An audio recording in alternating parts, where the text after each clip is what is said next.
West Indies जब साल 2023 के वर्ल्ड कप से बाहर हुई थी तो हम सबको झटका लगा था कि यार एक जमाने में पहला वर्ल्ड कप दूसरा वर्ल्ड कप जीतने वाली टीम कैसे बाहर हो गई।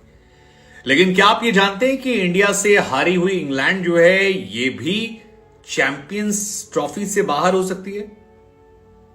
नहीं जानते तो अब जान लीजिए।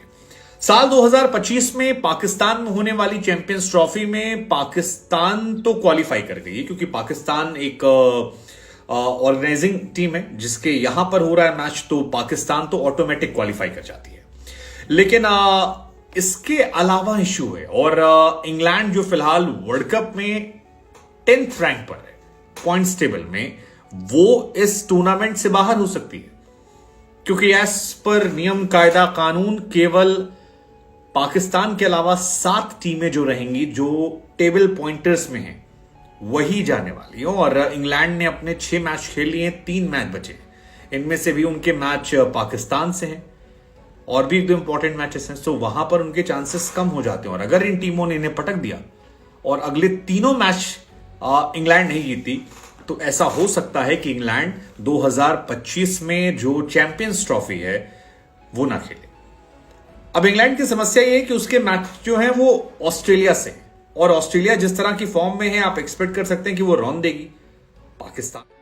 दरअसल नियम कायदे कानून चैंपियंस ट्रॉफी को लेकर ये कहते हैं कि कोई भी जो देश होता है जो होस्ट करता है, होस्टिंग कंट्री के अलावा 7 और देशों को इजाजत दी जाती है। लास्ट टाइम 2017 था जहां पर पाकिस्तान क्रिकेट राइज हुआ था, सरफराज अहमद की कप्तानी में चैंपियंस ट्रॉफी जो है वो पाकिस्तान ने जीती थी।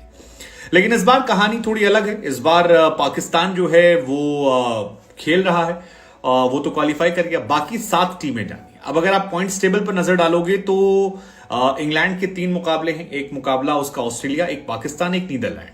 फिलहाल इंग्लैंड के 6 मैचों में 1 जीत 5 हार और 2 पॉइंट है और उनका नेट रन रेट जो है वो -1.6552 है, ये इनका है। अब अगर ऑस्ट्रेलिया और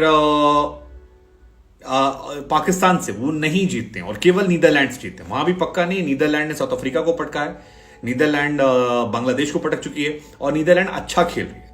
लेकिन अगर वो 3 में से कम 2 मैच नहीं जीतते हैं तो उनकी कहानी बहुत मुश्किल हो जाएगी। वैसे 2 में भी पक्का नहीं है क्योंकि 2 टीमें तो डिस्क्वालीफाई होंगी। अब बांग्लादेश 2 पॉइंट पे है, श्रीलंका, नीदरलैंड 4 पे है, अफगानिस्तान 4 पे है। सो अगर इंग्लैंड 2 को नहीं हराती है तो केवल उसके 4 पॉइंट होंगे एंड मोस्ट प्रॉब्ली ऐसा लग रहा है पाकिस्तान और ऑस्ट्रेलिया उसे हरा देंगी। सो इंग्लैंड बाहर वर्ल्ड चैंपियन। अच्छा, इसमें पाकिस्तान का भी एक सियापा है। पाकिस्तान अगर 8th 9th 10th पे रहती है तो फिर 7 टीमें ही क्वालिफाई करने वाली हैं, फिर 8वें नंबर की टीम जो है वो भी क्वालिफाई नहीं करेगी क्योंकि पाकिस्तान को ऑटोमेटिक क्वालिफाई करना है और केवल 8 देश खेलने वाले हैं, तो एक पाकिस्तान बाकी 7 अलग। सो इंग्लैंड को टॉप 7 में जाना पड़ेगा अगर उसे खेलना है, और टॉप 7 में जाने के लिए उससे कम 3 पॉइंट चाहिए क्योंकि नीदरलैंड अफगानिस्तान के 4 पॉइंट है। अफगानिस्तान का श्रीलंका से मैच है और नीदरलैंड के भी अभी 3 मैच, और 3 में नीदरलैंड अगर 1 जीत जाती है तो वो क्वालिफाई कर जाएगी। हाँ, नीदरलैंड फिलहाल 8वें पॉइंट पर है और 2 जीत है। अगर 1 मैच सिर्फ और जीतते हैं तो उनके लिए एक बड़ा प्राउड मोमेंट होगा कि नीदरलैंड जीत कर क्वालिफाई कर जाए। वैसे हम सब चाहते हैं कि नीदरलैंड क्वालिफाई करे क्योंकि नीदरलैंड एक जुझारू टीम है, जिन संघर्षों के साथ वो खेलते हैं दे डिजर्व टू प्ले। और वैसे भी उनके यहाँ क्रिकेटिंग बोर्ड का स्ट्रक्चर बहुत खराब है। यहां से लेकर अगली T20 वर्ल्ड कप में उन्हें सिर्फ बीच में एक शायद टूर्नामेंट मिल रहा है, बाकी कुछ नहीं मिल रहा है। सो लेट्स जस्ट होप कि वो क्वालिफाई करें और बहुत बड़ी बात है।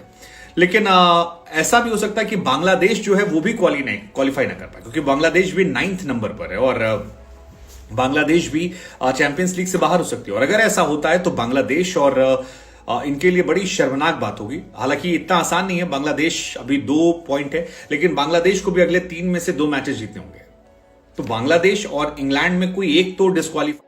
अच्छा, ये सारी कहानी कहां से निकल कर आई? ये सारी कहानी निकल कर आई जब बांग्लादेश के कैप्टन शाकिबुल हसन की तरफ से बयान सामने आया, जब शाकिब ने कहा कि हमारा सारा फोकस नीदरलैंड मैच में जो है वो अब सेमीफाइनल में क्वालिफाई करने को लेकर नहीं है। अब हमारा सारा फोकस है कि हम टॉप 7 में फिनिश कर जाएं या टॉप 8 में फिनिश कर जाएं। उससे क्या होगा कि हम बच जाएंगे और हम चैंपियंस ट्रॉफी खेल पाएंगे।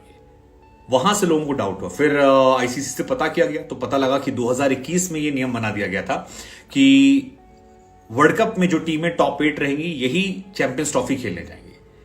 इसका मतलब ये होता है कि वो टीमें जो नहीं खेली हैं वर्ल्ड कप वो ऑटोमेटिक डिस्क्वालीफाई है, यानी कि आपको जिम्बाब्वे जो है वो नहीं खेलते दिखाई पड़ेगी, वेस्ट इंडीज आपको एक बार फिर वर्ल्ड कप चैंपियंस ट्रॉफी खेलते नहीं दिखाई पड़ेगी, और तीसरी टीम जो है आयरलैंड वो भी आपको नहीं दिखाई पड़ेगी। सो ये 3 टीमें जो हैं ये ऑटोमेटिक डिस्क्वालीफाइड हो गई हैं।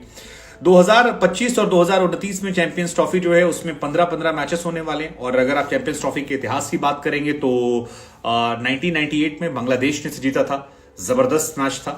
बांग्लादेश मेजबान था, उसे जीता साउथ अफ्रीका ने था, सॉरी माफ कीजिएगा। 2000 में चैंपियंस ट्रॉफी हुई थी, न्यूजीलैंड जीता था। 2002 में श्रीलंका जीती थी, 2004 में वेस्ट इंडीज, 2006 में ऑस्ट्रेलिया, 2009 में ऑस्ट्रेलिया। इंडिया ने लास्ट टाइम और इकलौती बार 2013 में जीता था, और पाकिस्तान ने